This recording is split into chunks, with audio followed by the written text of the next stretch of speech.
Hello, this is Ron Paul with your weekly update for Monday, May 9th. In a recent interview, I was asked why Bernie Sanders, a self-described democratic socialist, has seemingly attracted so much support among young people.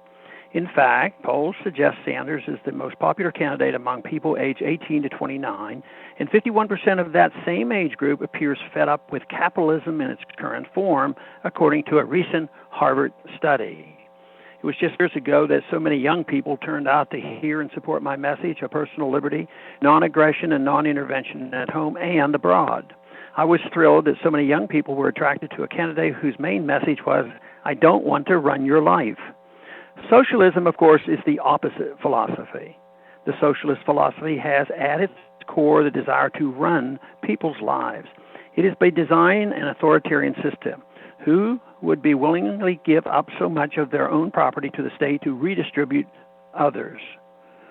That is where the use of government force comes into play. Socialism tells how much of your money you can keep, how you can spend it, if you can spend it, which of your personal habits must be modified in order to qualify your free health care, what course of study you must pursue to qualify for your free education, and so on. But we also know the false promises can be very seductive. Socialism preys on that human fault that would like to have something for nothing. You deserve an education, the socialist tells young people, so I will give you one for free. He never tells the student that he will pay for that education many times over in the hidden tax called inflation, or the may for that education with unemployment after college as his potential employer was forced to shut down due to high taxes required to pay things the socialist promises. So am I surprised that it seems so many young people have fallen for the seductive lies of socialism? Well, I don't really believe they have. They are frustrated by a system they are told is capitalism. They are angry over the same things I have been talking about for years. Our current system is far from the free market that we in the Austrian School of Economics espouse.